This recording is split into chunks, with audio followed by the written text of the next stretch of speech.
headed to the hangar. It's a Sunday. Take a Skybolt day. Let's see, where we left off last, we stripped everything down. Also, I do change my clothes, just in case you were wondering. I just really like this sweatshirt. All right. So for now, what I think I'm gonna do is, I want to eliminate this panel here. I know for sure I want to eliminate this panel here, and I want to add that Lexan panel in right here. So I think I'm going to get this cut out and get some tabs made up to put that new Lexan panel in there on both sides. So I'm going to get that done. One thing at a time.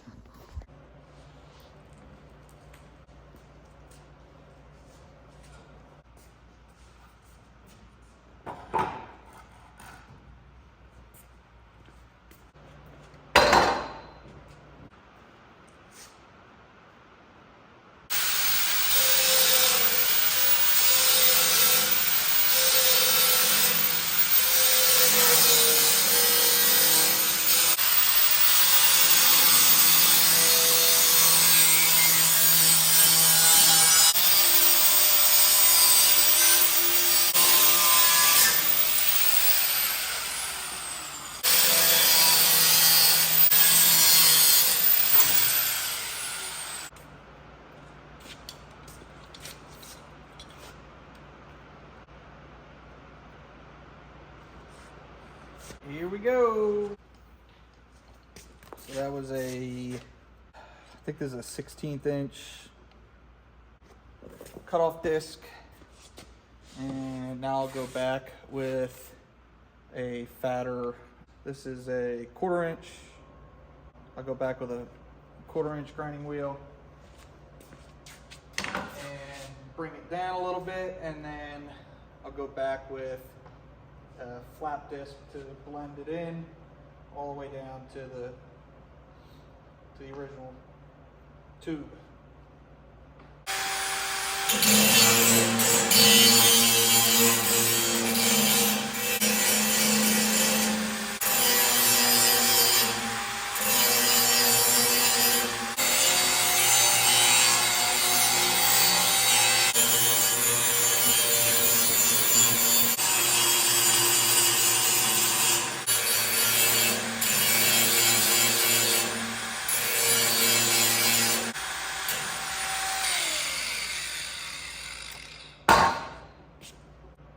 Now we have a 60 grit.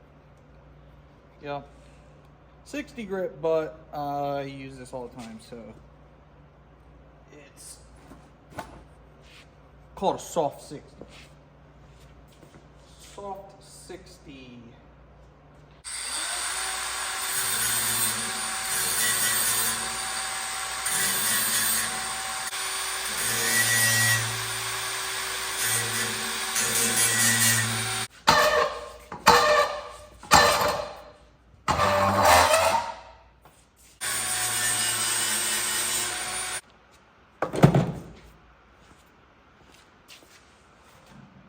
All right, so we got to cut off.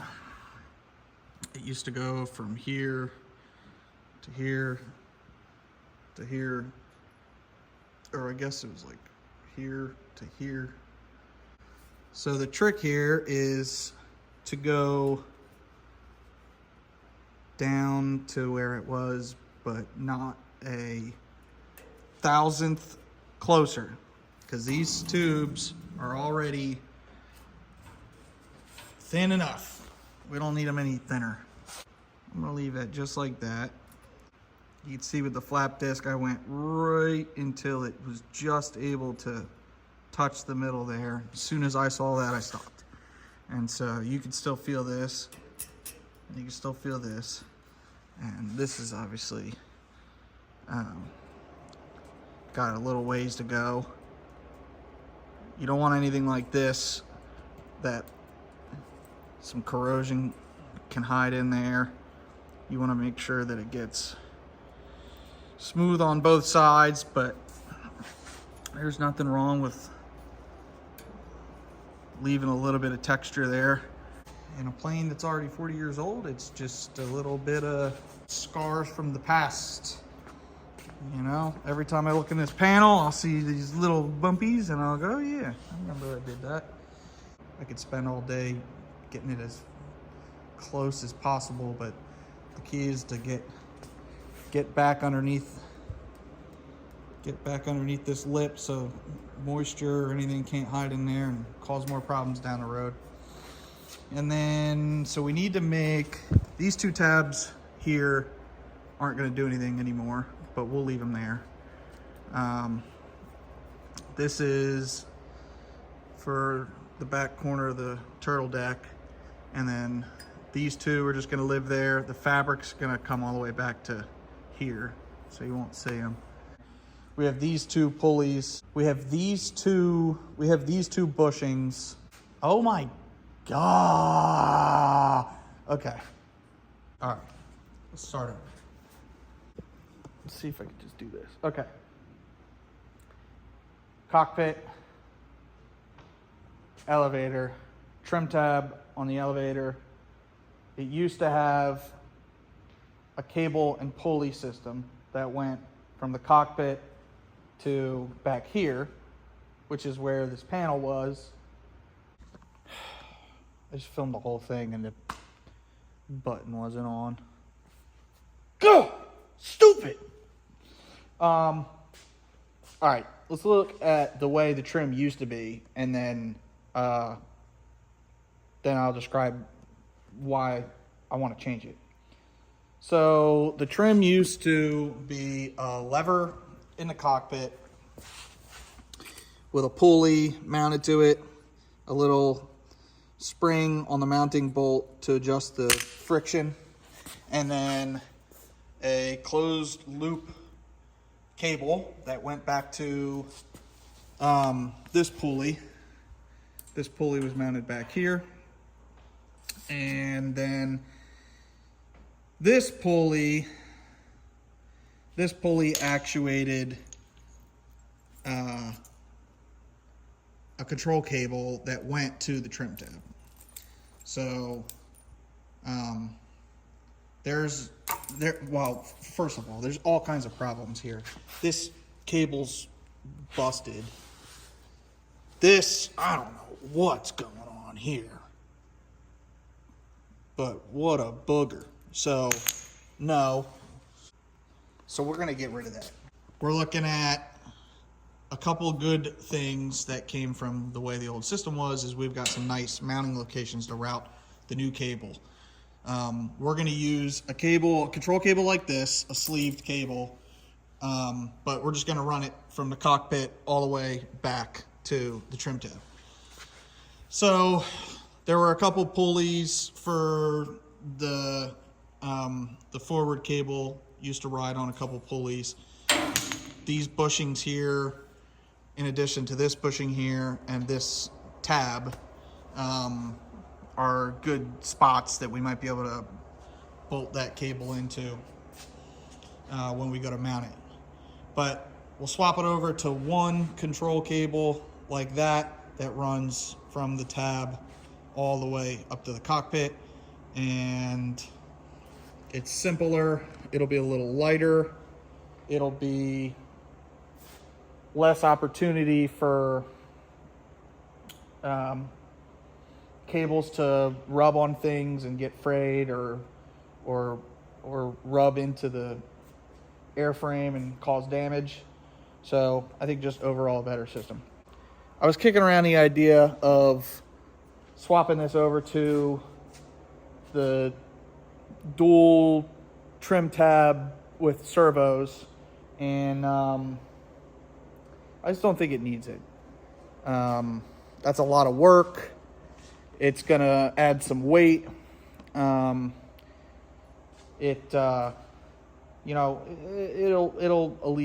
would alleviate some control stick forces, and it might be a little more gentlemanly to fly. But I gotta kind of pick and choose my battles here. So I think I'm gonna leave the trim, the single trim tab, non-servoed. I think I'm gonna leave that the way it was, and maybe do the other system on the other airframe when I get to building that. But for now, we'll swap the control mechanism for the trim tab and make that simpler. And I'll just have to order up the cable and get it mounted in there when we're all done. Should be pretty simple. A couple ADELs here and there. Get it mounted in there. Okay. All right. So now what we need to do is we need to make up some tabs for these two Lexan panels. We'll just imitate what's already here, because that's whatever that spacing is he used on the whole plane, and so we'll just imitate that spacing. Yeah, we have two tabs here. Ooh, I don't know if, I guess I don't need this. I guess I don't need this either, because this was for this panel. And if we end up doing here, you know what? Let's go find that panel. I reorganized a bit. Let's see if we can find that little panel and decide how we want to go about doing that. So, okay, here's this. Let's see how he had it before. So he had this guy. Oh, wow, look at this. So this thing went right about here. That's the hole for the elevators. So we're gonna replace this whole thing with Lexan, but we really don't even need to do that, because this triangle here, all the way back, all the way down, all the way over, is gonna be one Lexan panel. I suppose we could just make it one Lexan panel that comes all the way up and around here with a notch out there, and then back up the longeron. Probably makes sense to just have one panel. First of all, he didn't even have any holes drilled. So these were welded in, and then they just never did anything. I certainly don't think they're structural. I'll look at the plan. Also, look, this is what I'm talking about. These things are frustrating. This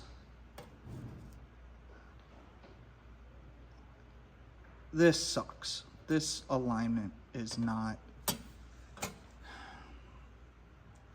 Again, I gotta look at the specific drawing here, but I can almost guarantee that this is supposed to join right here, not up, because now your loads are placed in different locations.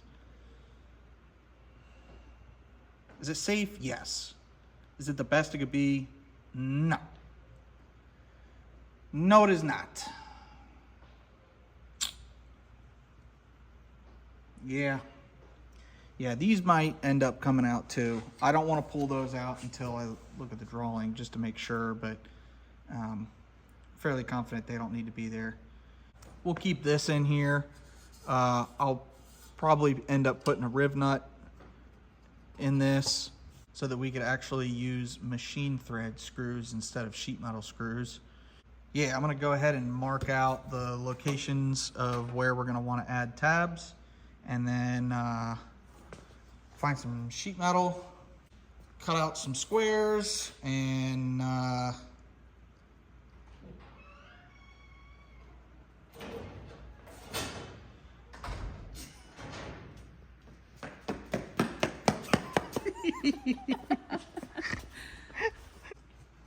Anyway, yeah, so we'll find some sheet metal, we'll cut out some squares, maybe just get something to kind of keep the alignment on plane for all of them, and then get them tacked into place. Just make sure they're right before I finish welding.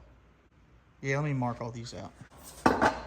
So I'm gonna end up, I decided I'm gonna pay a guy to come blast this frame. We do a lot of sandblasting here and soda blasting, and I hate it. It sucks. It's like one of my least favorite things to do. 3.5 inch it appears to be. So I'm gonna probably mark this all out, and then he was talking like he was gonna come this week. I've never used this guy before. We've always only ever done our own sandblasting and soda blasting. But found a guy, and it's a decent price, and we can roll it right out. He's got a mobile setup, so hopefully we can get him in here, and hopefully he does a good job, and then we can just hire him to come and do stuff. We could make a big batch. I mean, we'll have things for our normal operation here that we'll have to do, you know, a thing here, a thing there, because we're time limited, but something big like this, for what he initially quoted me, it's worth it all day to have somebody come do that, and then I can focus on doing other stuff.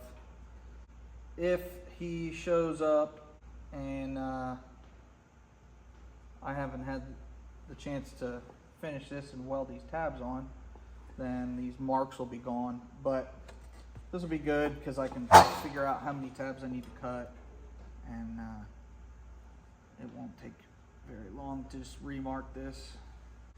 Gotta make some decisions here on where to put the rest of these tabs. So this tab here, we want this panel to come all the way to this corner because the fabric's gonna be wrapped here and here. So it has to come all the way up to here. You know, we can kind of round it off right here, but that'll end up being about 1.5 inches. Well, let's start down here. We'll go backwards.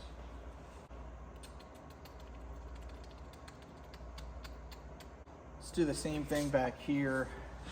We'll go about 1 inch down for this tab. And we'll go down this line here, 3.5, 7, 10.5. Okay. Got this tricky little corner here. Let's see, there'll be one here. This is gonna come all the way down. This is the aft side, so I'm not worried about air getting caught in there and lifting it up or anything, but we probably want this next one. Well, realistically, we probably want it right in that gap there. So let's do one right here. So that will come up 3.5 inch spacing backwards the other way. 0, 0. And let's see where we land. So if we come back to 3, oh, it's perfect. Oh, it's perfect. Let's go ahead and throw another one in. Oh, we changed up the spacing on me. Golly. All right. That's gonna drive me nuts, but whatever. So these two are a little tighter than the rest of them. Right there. All right. Yeah, that's good. That's good. So what did I say? How many? 1, 2, 3, 4, 5, 6, 7, 8, 9, 10, 11, 12, 13. I'm gonna get rid of this one. That's X for no. 13, 14, 15, 16, 17, 18. 18 times 2, 36 tabs. Well, no, not exactly. It's 36 plus these 3 don't exist on the other side, so 39. 39 tabs. 39 tabs, 39 rib nuts. 55 pieces, 55 fries. That's a lot of tabs. Sounds like a good job for the plasma cutter. Let me see how thick these are. Wow, they're thin. There's paint on these a little bit, not a whole lot though. Oh, 39. Ooh. Man, they are thin. It's good. Lightweight mod. Lightweight mod. Let me double check this. Yeah, so that's 037. That's measuring out at 037, and it's got a little paint on there, so that would be 032 sheet. So we need the tiniest little piece of 032 sheet, and we don't make a lot of stuff out of 032 sheet, so I think I'm gonna have to order one of those. So we need some 032 sheet. I need some rib nuts. I think I got some rib nuts. Let me take a look here. Oh, I got a mixed bag. Yep, that's it. But I definitely don't have 39 of them. All right, gotta order rib nuts, gotta order sheet metal, and a piece of Lexan. Okay, a little bit at a time. A little bit at a time. Yeah.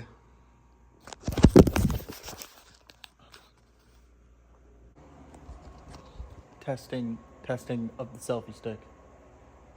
Does it work? Does it work? All right. So we got that old panel frame thing cut out. We got what else did we do? We measured out for the tabs. And then we took a look at the trim. So I got some stuff I need to order. So this is, I don't know what is going on, dude. Sheesh. Okay. So yeah, this is what we use. This is an in-house form, just discrepancy or work, corrective action, and you can put your notes in there. This is what we use when we do maintenance. Simple, easy. So we've got the Lexan triangle panels. So we need to order 032, 4130 sheet metal, rib nuts, what else? Oh, Lexan sheet, trim. We need a control cable. Oh, you know what we need? We need control cable. We need a forked clevis end, and we need ADELs. And I have those in stock.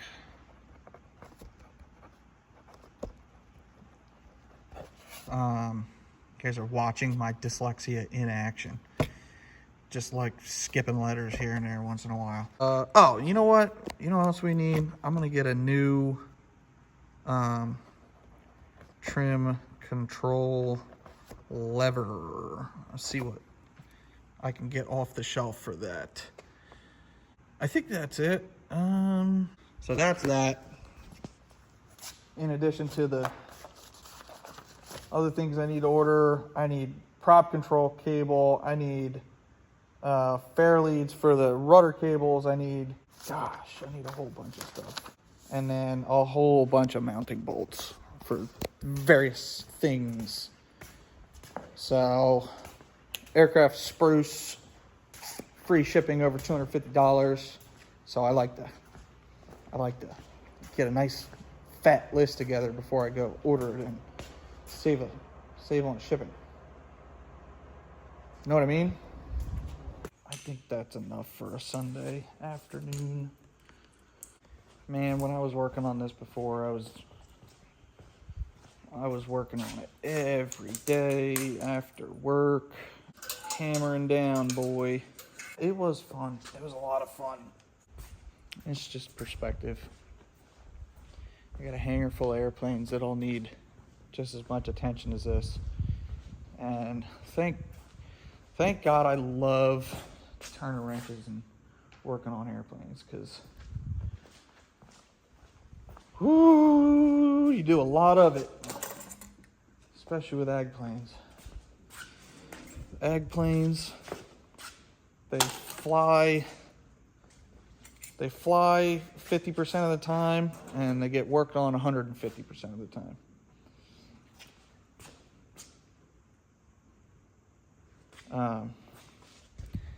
So if you don't like working on planes, don't own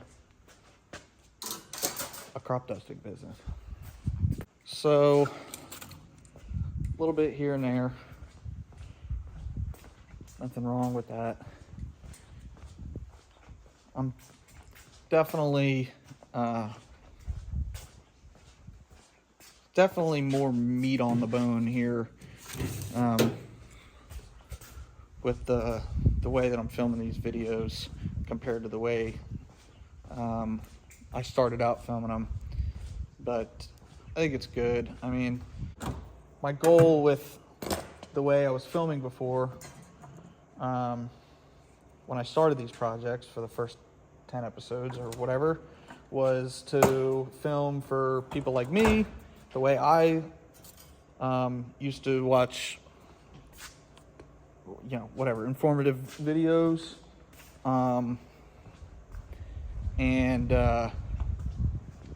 for the shorter attention span that just wanted the nuts and the bolts, that just wanted the meat, that just wanted to get the meat and the potatoes.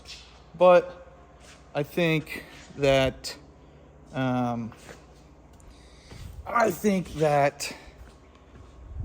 with something like this, making more of a vlog it's got its benefits too, because there's a lot of emotion and stress, and it's a whole kind of journey building a home-built airplane, or fixing one like I'm doing. So you kind of get to see that along with it. 5 or 7 minute videos are good if you're trying to get in there and see, like, hey, I'm doing this and I want to watch a video how to do this, and I want to watch it and then I want to be done with it. I'm done. And so that was kind of like the way I imagined filming them before, like take a small project and explain it in depth in a video. But I kind of like the idea of maybe structuring it, like watching the whole build happen. And that's just going to mean longer videos, a little more talking and a little more explaining the whole thought process behind how I'm deciding what to do and when to do it and everything else. And so put this thing back in its resting place for now. Keep it out of the way of the shop. Give the other mechanics some room to work, so we are an effective unit. So we are an effective maintenance team. Okay. That's good enough. Little weekend update. Little weekend project. Little weekend work on the Skybolt. Little how you doing on the how you doing? Steady as she goes. Bye-bye.